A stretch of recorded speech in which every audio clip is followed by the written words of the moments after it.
विकास पाई आम सरकार एक जुगान्तकारी पदक्षेप मान नौ। आज गोदावरीश मिश्र आदर्श प्राथमिक विद्यालय द्वितीय पर्यायर आज भित्तिप्रस्तर स्थापना करागला।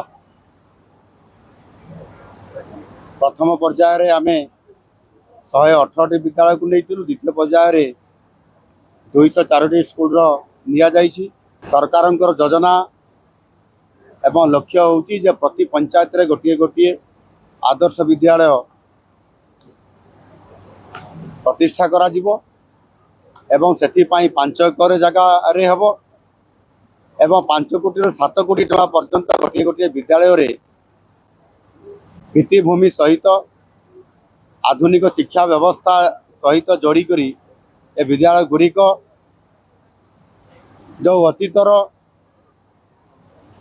पंचसखा जेभली भाव में बकुल वन में विद्यालय प्रतिष्ठा करते गुरुकुल एक आदर्श विद्यालय प्रतिष्ठा करते आधार करी ए विद्यालय गुड़िक हम आपाई सरकार योजना निश्चित भाव में आगामी दिन में एक शिक्षा क्षेत्र में ओडिशा रे वैप्लविक परिवर्तन आनिबो।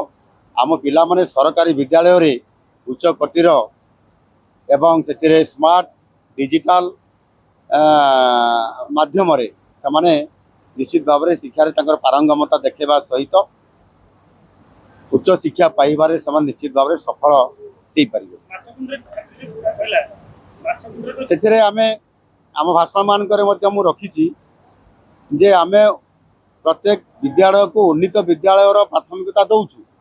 जो प्राथमिक विद्यालय अच्छी उच्च प्राथमिक विद्यालय, जो उच्च विद्यालय अच्छी से उच्च माध्यमिक विद्यालय एवं जो हाईस्कल अच्छी जार आवश्यकता अच्छी इतने आम बढ़ई चलीचु।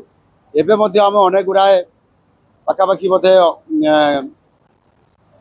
104 एवं 58 एमती संख्यार किसी विद्यालय को तार अपग्रेडेशन आम करुचु। एते कौन असुविधा नहीं, से विद्यालय आवश्यकता अनुसार से पूरण करा अनेक विद्यालय को उन्नीत विद्यालय करें।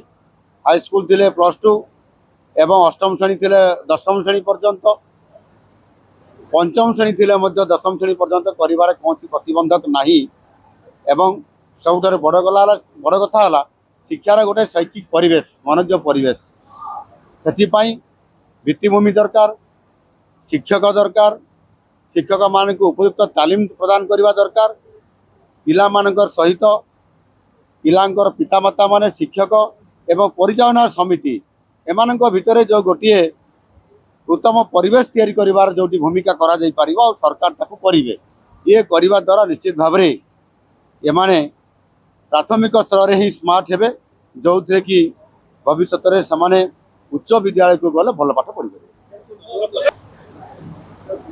ये से विषय नुह किए अभियोग करले तार उत्तर देवाई मुख्यमंत्री बाध्य नुहति। जदि सेमती अभियोग आसे तार मुख्यमंत्री सरकार तार इनक्वारी करेंगे से कौन ये कि तार आवश्यकता अच्छी किसी अनेक जगार कौ विधायक कौ कथा कहते भितर प्रकृत सत्यता अच्छी कि ना से कथा सरकार अनुधान निश्चित भाव में करेंगे। Thank you.